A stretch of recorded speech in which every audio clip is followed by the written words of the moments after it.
The grand chamber of the galactic hegemony fell silent as Counselor Zilith stood from her seat. Her silver skin caught the light from the massive star map that dominated the ceiling. She had served on the High Council for over 200 cycles, earning respect from even her greatest rivals. Today, she would risk it all. "I must speak," she said, her voice clear and firm. "The report on the humans is wrong." Elder Counselor Vex turned his large eyes toward her. "You interrupt our vote on invasion, Counselor. The assessment of Earth is complete." "The assessment is flawed," Zilith said, moving to the center of the circular floor.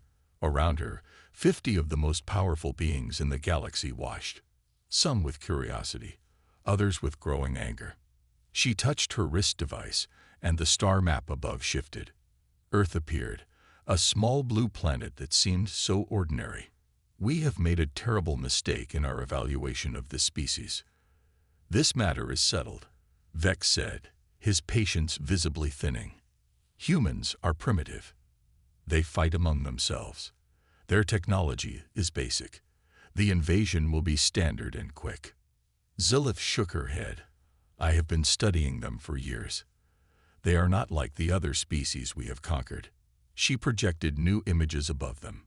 Humans building cities in deserts. Humans diving to the deepest ocean floors. Humans reaching their moon with technology that by galactic standards was barely more advanced than sticks and stones. "What you see as primitive, I see as remarkable," she continued.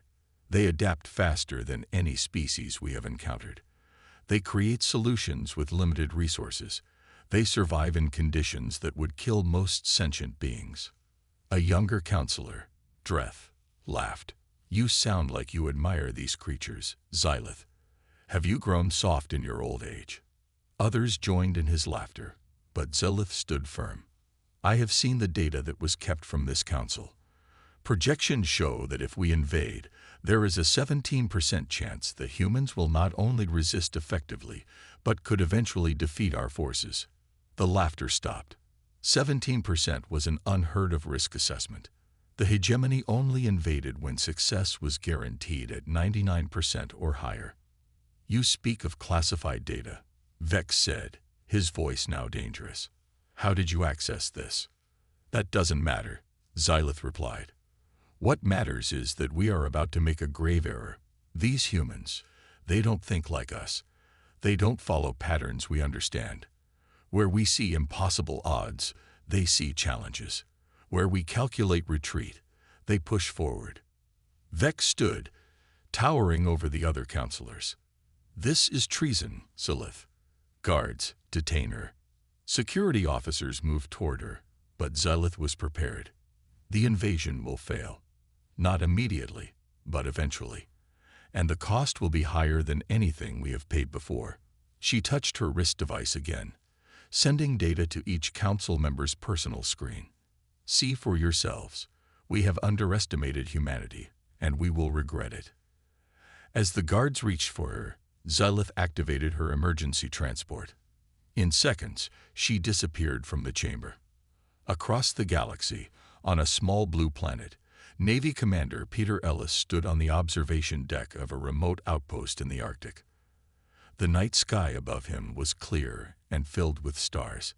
His breath formed small clouds in the cold air as he studied the unusual readings on his tablet. "Sir," called one of his officers, "we're picking up those signals again. Third time this week." Ellis frowned, looking at the new data. The pattern didn't match any known satellite or space debris. It didn't match anything in their databases. "Send it to Dr. Grant at NASA," he said, "and keep this quiet for now. No need to start a panic over what's probably just a glitch." The officer nodded and left. Ellis looked back at the stars, an uneasy feeling growing in his stomach. Something wasn't right up there. And whatever it was, he had a feeling their world was about to change forever. 3 days after Commander Ellis reported the strange signals, the skies above Earth changed forever. The massive ships appeared without warning, hovering over major cities across the globe.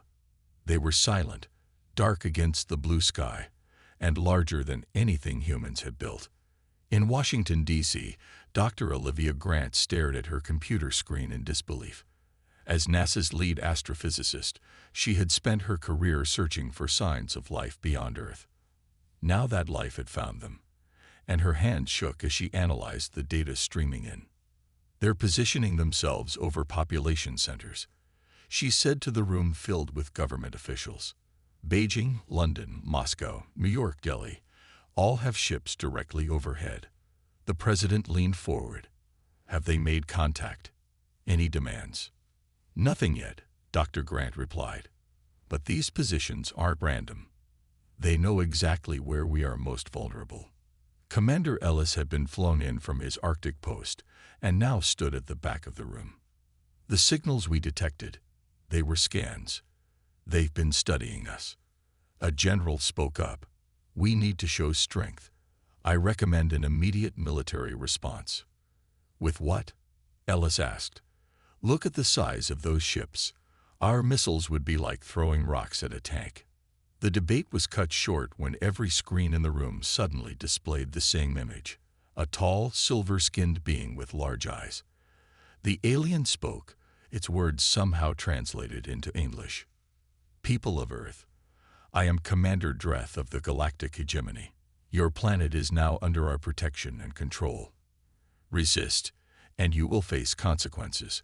Accept, and you will survive as productive members of our empire. The message played worldwide in every language. Before any human government could respond, the aliens demonstrated their power. Military bases across the globe reported their weapon systems going offline. Fighter jets lost power mid-flight. Nuclear facilities shut down. It happened in minutes without the aliens firing a single shot. In the chaos that followed, Commander Ellis found himself working directly with Dr. Grant. They were moved to a secure underground facility along with other key scientific and military personnel. There's something familiar about these tactics, Ellis said, reviewing reports from around the world. It's like they're following a playbook. Dr. Grant nodded. I think they are. Look at this. She showed him patterns in the alien communications they had intercepted. These sequences repeat across different messages. It's like form letters with just a few details changed. You think they've done this before? To other planets? I'm certain of it, she replied.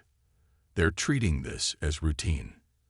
Outside, people reacted with panic, prayer, or defiance. Some welcomed the aliens as saviors. Others formed immediate resistance groups. Most simply tried to continue their lives under the shadow of the massive ships. 1 month into the occupation, the hegemony established control centers in every major city. Humans who cooperated were rewarded. Those who resisted disappeared. The aliens seemed surprised by how quickly some humans adapted to their technology, learning to use devices never designed for human hands.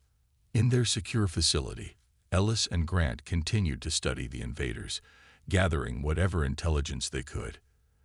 They were reviewing new data when an aide rushed in. You need to see this, he said, handing Dr. Grant a tablet. It came through on a frequency the aliens aren't monitoring. The message was brief. Not all of us agree with this invasion. Some in the hegemony believe humanity deserves better. I can help. Find me. Ellis and Grant exchanged looks. Could it be a trap? Ellis asked. Maybe, Grant replied. But right now, we need all the help we can get. She began working to trace the message's origin, hoping to find whoever had sent it, alien or human, before the hegemony did. Above them, the alien ships continued their silent watch over a changed Earth. 6 months into the occupation, humans had learned much about their conquerors. The hegemony believed in order above all else. They had strict routines and rarely changed their patrol patterns. This predictability became their weakness. In Chicago, Alan Martinez worked late into the night in his basement. Before the invasion, he had been a marketing executive. Now he was something else entirely. Pass me that circuit board, he said to the young woman assisting him. They were surrounded by alien technology, pieces salvaged from damaged hegemony devices. Will it work? She asked, handing him the small green square. Martinez connected the alien tech to a modified human tablet. It has to. We need to be able to talk to each other without them listening. All across the planet, people like Martinez were finding ways to fight back. The hegemony had expected humans to surrender completely after their show of force. Instead, resistance groups formed everywhere, each finding different ways to undermine the aliens. In a lab beneath Washington, D.C., Samantha Blum carefully disassembled a hegemony weapon. As a weapons scientist, she understood the principles behind their technology better than most. The power source is the key, she explained to the soldiers watching her work. It's not electrical, not exactly. It's some kind of energy we don't have a name for yet. One soldier frowned. But you can make it work for us. She nodded. I can make it work better for us than it did for them. The hegemony noticed these small acts of resistance, but considered them minor irritations. In their experience, conquered species eventually accepted their place. Humans, however, were proving different. They adapted. They learned. They refused to give up. In a small apartment in Boston, Dr. Grant received another encrypted message. This time, it came with coordinates and a time. She showed it to Commander Ellis. It could still be a trap, he warned. I know, she said. But look at this. She pointed to a strange symbol at the bottom of the message. This matches a marking we saw on their ships. Whoever sent this knows the hegemony from the inside. They decided to take the risk. The next day, disguised as workers with hegemony permits, they traveled to an abandoned warehouse near the harbor. Inside, they found a hooded figure waiting. When the hood came down, they saw silver skin and large eyes. An alien, but smaller than the others they had seen. I am Zilith, she said in perfect English, former counselor of the Hegemony High Council. Ellis reached for his hidden gun, but Dr. Grant stopped him. You're the one who warned them, Grant said. The one who said they underestimated us. Zilith nodded. I studied your species for years. I knew this invasion was wrong. The others refused to listen. Why help us? Ellis demanded, still suspicious. Because the hegemony has lost its way, Zilith replied. Once we were explorers and diplomats. Now we only conquer and control. She handed them a small device. This contains information about hegemony weaknesses, patrol schedules, and communication protocols. Dr. Grant examined the device. This could help the resistance enormously. There is more, Zilith said. I need to meet with your other resistance leaders, particularly those working with our technology.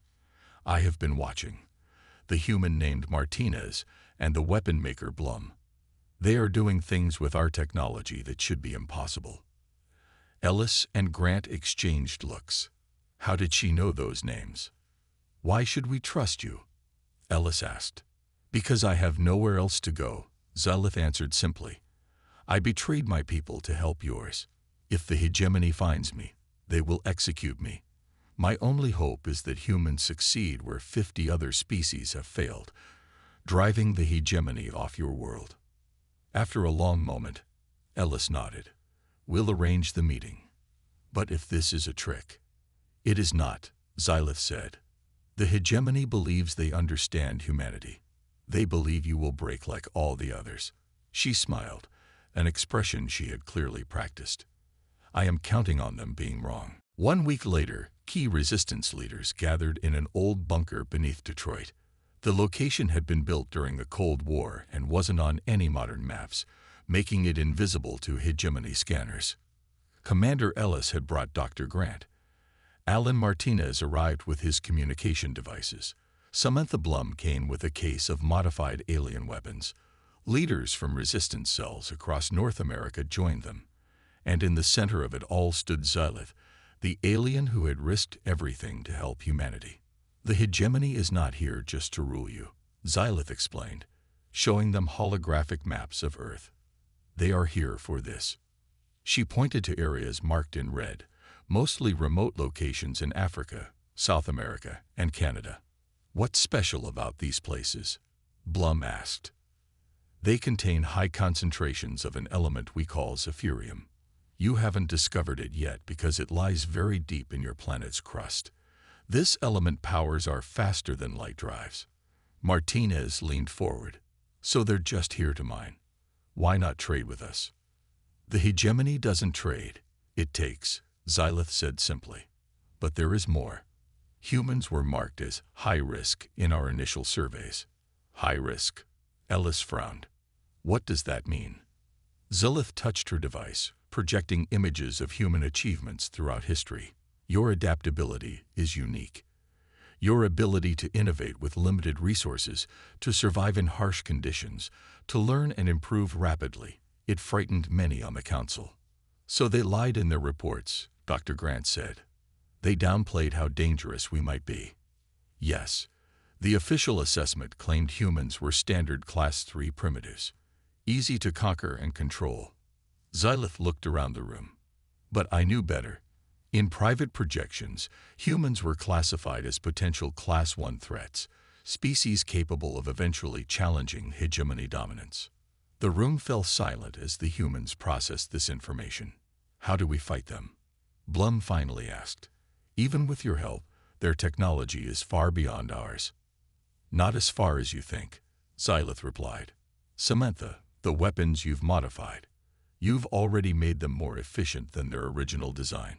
Alan, your communication system uses principles our engineers would never have considered. She turned to the whole group. The hegemony's greatest weakness is their belief in their own superiority. They expect you to use their technology exactly as they do. They don't expect innovation. Martinez nodded slowly. So we don't need to match their power. We just need to surprise them. Exactly, Xylith said. And their most vulnerable point is their communication network. It relies on quantum entanglement technology, what you might call instant communication across any distance. Dr. Grant's eyes widened. We've theorized about that, but never achieved it. The hegemony has relied on it for centuries, Xylith explained. Every ship, every commander, every weapon is connected to this network. Disrupt it, and their entire invasion force will be thrown into chaos. Ellis studied the holographic displays. How do we disrupt something like that? Xylith smiled. With this. She placed a small crystal on the table. This contains the access codes and frequencies for their primary relay stations. There are 7 on Earth. If we can disable them simultaneously, the entire hegemony force will be cut off from their command structure. And then what? Someone asked. And then they fight as individuals, not as a unified force. Ellis said, understanding dawning on his face. We might not match their technology, but we outnumber them millions to one. Xylith nodded. The hegemony has forgotten how to fight without their advantages. They conquered so many worlds so easily. They'd grown complacent. The resistance leaders began to plan. For the first time since the invasion, they had hope, not just of survival, but of victory. We'll need to coordinate with resistance groups worldwide, Martin said. My communication network can handle it, but we'll need time to spread the word. Time is one thing we don't have, Xylith warned. The hegemony has noticed unusual activity. They're beginning to suspect organized resistance. Ellis stood up straight. Then we move fast. 1 week to prepare. Then we strike. Dawn broke over the Pacific as Commander Ellis and his small team approached the hegemony relay station. The alien structure rose from the water like a metal spine, gleaming in the early morning light. 6 other teams across the world were moving into position at this exact moment. Everyone ready. Ellis asked over the radio that Martinez had designed. Unlike normal radios, this one couldn't be detected by hegemony scanners. Ready, came the replies from his team. They had trained for a week, learning from Xylith exactly how to disable the relay without triggering alarms. Timing was everything. All 7 relays needed to go down within minutes of each other. Ellis checked his watch. 3 minutes to go. Move into position. His team spread out around the structure. Each carried weapons modified by Samantha Blum. The guns looked like hegemony standard issue, but fired with double the power and had none of the security locks that prevented humans from using alien technology. At exactly 600 hours, Ellis gave the signal. Now, the team moved with perfect coordination. 2 members took out the guards with silent shots. Ellis and another soldier reached the control panel where Zilith had shown them the access point would be. "Remember, there's a 3-digit code," Ellis said, his hand steady as he removed the panel cover. Zilith said it changes daily, but follows a mathematical pattern. He studied the alien symbols, his mind working through the formula Zilith had taught him. Got it. He entered the code, and the panel lights changed from blue to green. "We're in. Plant the disruptor." His teammate placed a small device against the main circuit. The device, built by Martinez using parts from both human and alien technology, would send a cascade of errors through the quantum network. Around the world, the other teams were doing the same thing. In Russia, Brazil, Egypt, India, Antarctica, and Canada, humans were striking at the heart of the hegemony's communication system. Ellis touched his radio. Pacific team successful. Disruptor in place. One by one, the other teams reported success. As the last team confirmed their disruptor was planted, Ellis gave the final order. Activate. With a simple press of a button, all 7 disruptors turned on at once. The effect was immediate. The relay station's lights flickered, then went dark. The constant hum of alien technology fell silent. Across Earth, hegemony soldiers suddenly lost contact with their commanders. Patrol ships hovering over cities found their navigation systems failing. For the first time since arriving, the invaders looked confused and disorganized. In orbit above Earth, Dr. Grant and a team of scientists had taken an even bigger risk. Using Zilith's security codes, they had infiltrated the main hegemony battlecruiser. While the aliens were distracted by the communication blackout, Grant's team made their way to the ship's command center. "The systems are just as Zilith described," Grant said, her fingers flying over the alien controls. "Their ship designs never change. They've been using the same layouts for centuries." Her team worked quickly to access the battlecruiser's main computer. If they succeeded, they would gain control over every hegemony weapon in Earth orbit. On the ground, resistance fighters around the world launched coordinated attacks against hegemony positions. The aliens fought back, but without central coordination, they couldn't mount an effective defense. For the first time, the invaders experienced what humans had felt for months: fear and uncertainty. In Washington, D.C., Martinez watched the events unfold through his communication network. Reports flooded in from around the globe. Humans pushing back hegemony forces, capturing alien technology, freeing detention centers. "It's working," he told Zilith, who stood beside him. "They're in complete disarray." The alien nodded, her large eyes reflecting the screens around them. "This is only the beginning. The Hegemony High Council will soon learn what I tried to tell them, that humanity is unlike any species they've encountered before." Martinez smiled grimly. "Let's make sure they never forget that lesson." Light years away, the Hegemony High Council gathered in emergency session. The Grand Chamber was filled with angry voices as reports from Earth continued to arrive through backup channels.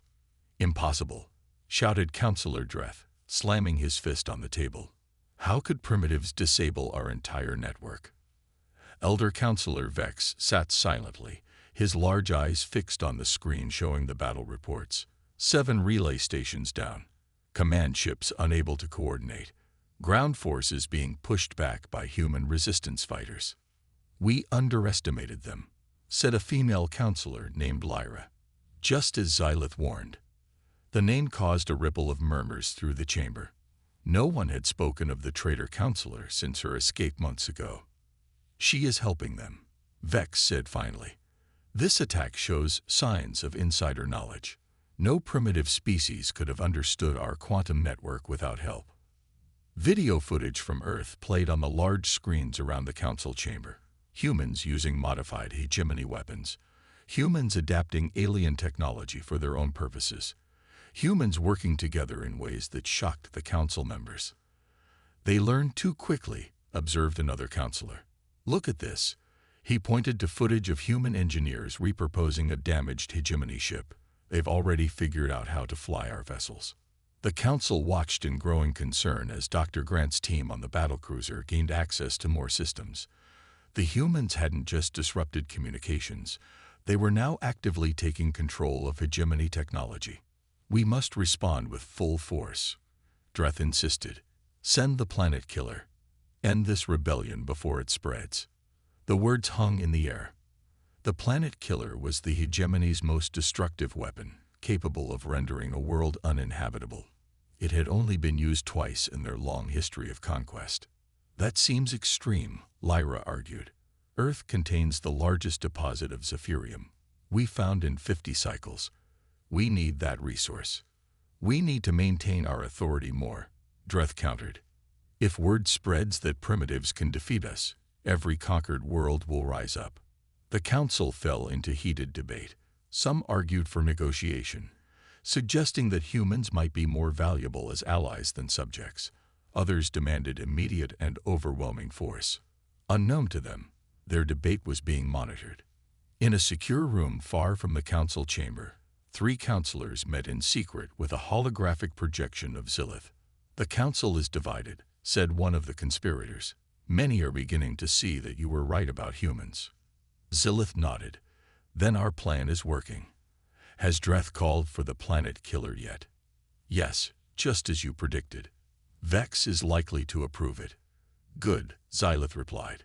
When they deploy it, they will fall directly into our trap. The humans are prepared. Back on Earth, Samantha Blum worked frantically in her lab. Based on data from Zilith, she had developed a countermeasure against the hegemony's ultimate weapon. But her device was untested, and they would only get one chance to use it. How much time do we have? She asked Martinez, who monitored hegemony communications from a makeshift control room. Hard to say, he replied. Their communications are still disrupted, but we're picking up increased activity in their fleet. Something big is happening. Commander Ellis entered the room, his face grim. Zilith just made contact. The council has voted. They're sending the planet killer. Blum looked down at her device. Small, crude by hegemony standards, but potentially their only hope. Then we need to get this into position. Is Dr. Grant still on their command ship? Ellis nodded. Yes, and she reports that they've gained access to the weapons systems, but they can't stop the planet killer from being deployed. That order comes directly from the High Council. Then we proceed with the last part of the plan, Martine said quietly. The space mission. Ellis took a deep breath. I'll lead it. We need our best team for this. He looked at the others. If we fail, there won't be an Earth to come back to. The hegemony planet killer moved into position above Earth. It was massive, nearly the size of Earth's moon, with a central cannon that could fire a beam powerful enough to crack the planet's crust. Once activated, it would render Earth uninhabitable for centuries. Commander Ellis and his team prepared for their mission in a hangar beneath Denver. Their ship was a strange hybrid, a captured hegemony scout vessel modified with human technology and improvements suggested by Zilith. Pre-flight checks complete, reported the pilot, a former Air Force officer named Lisa Chaves. This thing flies better than anything we've built. Ellis looked at his team. 6 soldiers, all volunteers. They knew the risks. If they failed, they would be the last humans to die in space. Remember the plan, Ellis said. We approach as a damaged hegemony vessel seeking emergency docking. Dr. Grant has uploaded the proper clearance codes to our transmitter. Once inside, we have 20 minutes to reach the core and plant Blum's device. The team checked their weapons one last time. Each carried Blum's specially modified guns and a small pack of explosives.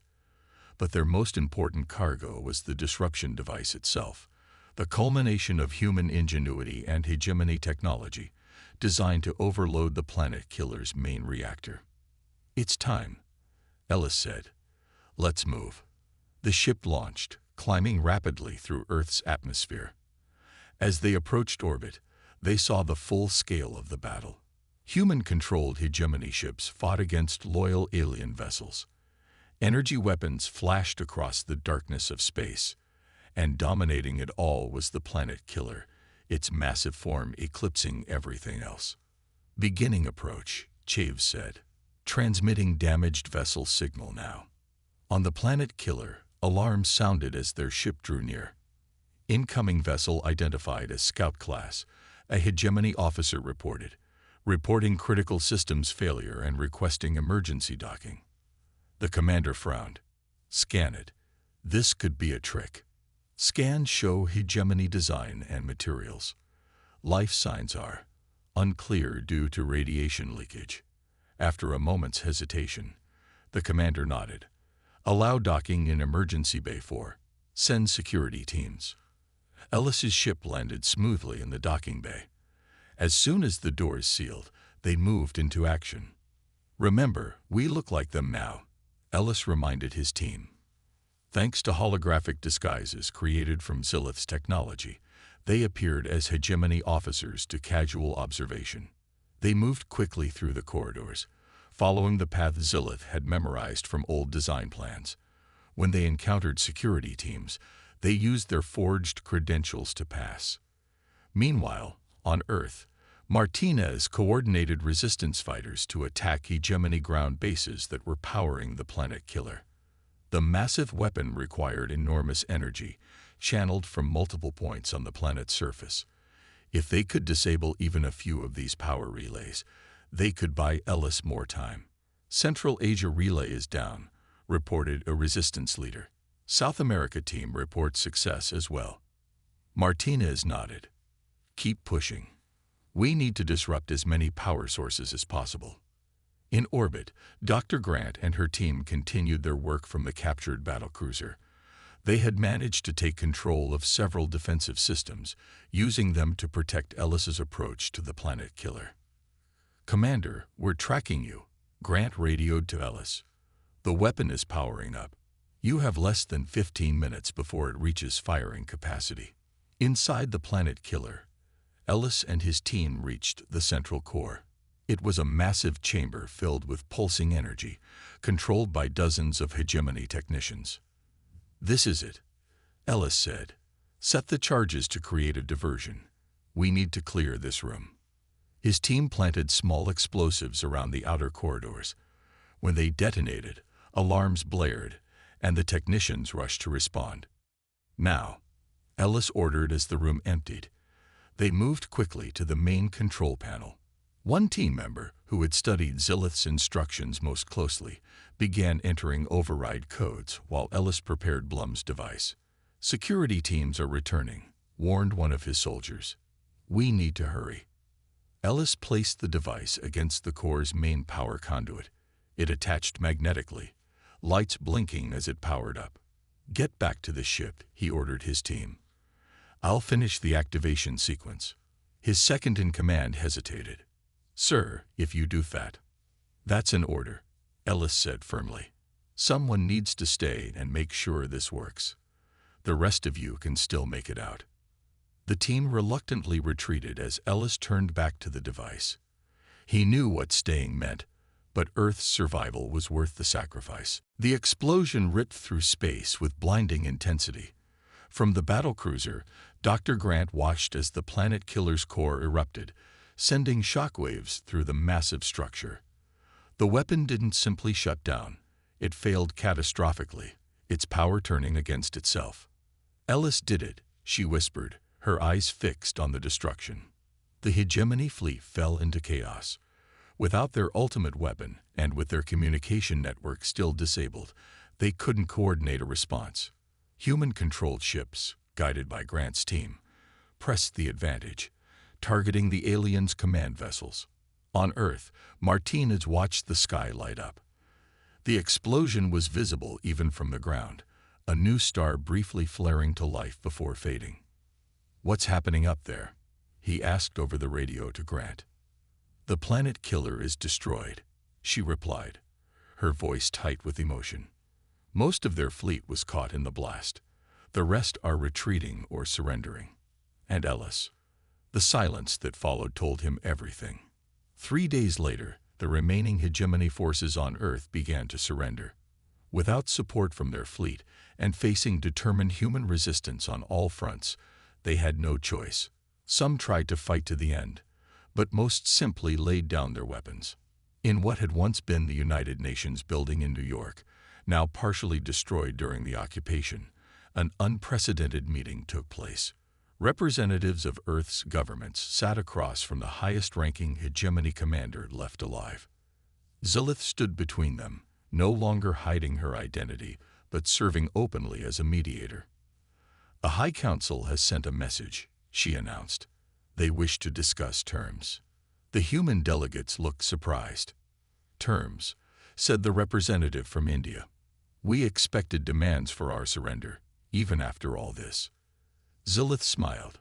The destruction of the planet killer changed everything. Such a weapon had never been defeated before, and reports of how humans adapted hegemony technology, improving it, using it in ways never imagined, have spread throughout the empire. She activated a holographic projector, showing the hegemony council chamber. The mood there was somber, the once arrogant counselors now subdued. "Counselor Vex is dead," Zilith explained, "as are many who supported the invasion. The new leadership, led by Counselor Lyra, seeks a different path." The hologram showed Lyra speaking to the council. "We have underestimated humanity, just as Zilith warned. Their adaptability, their creativity, their determination. These are not threats to be eliminated but qualities to be valued. I propose we offer them what we have never offered any species before, equal status within the hegemony." Back in the meeting room, the human delegates discussed this unexpected offer. "Equal status?" questioned the representative from Brazil. "What does that mean exactly?" "It means Earth would join the hegemony not as a conquered world, but as a sovereign member," Zilith explained. "Your people would have the same rights as any other in the empire, including representation on the High Council." Dr. Grant, now serving as a scientific advisor to the delegation, looked skeptical. "And the Zephyrium they came here for would be traded for fairly, not taken," Zilith answered. "Your world would set the terms." Negotiations continued for weeks.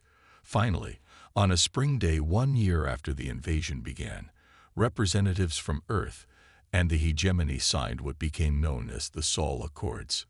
Commander Ellis was honored posthumously as the hero who saved Earth. His sacrifice, along with those of many others, was commemorated in monuments around the world. Dr. Grant led the New Earth Science Exchange, working with alien scientists to share knowledge and technology. Samantha Blum headed a joint weapons research program, ensuring Earth would never be defenseless again. Alan Martinez used his communication systems to connect Earth to the wider galaxy. As the first human delegation prepared to travel to the hegemony capital, Zilith stood with Dr. Grant watching the new ship being loaded. "You were right all along," Grant said, "about what would happen if they underestimated us." Zilith nodded. Perhaps it was the greatest gift to the galaxy. The hegemony had grown stagnant, conquering rather than cooperating. Humanity brought change that was long overdue. "What happens now?" Grant asked. "Now," Zilith replied, looking up at the stars, "we build something new together.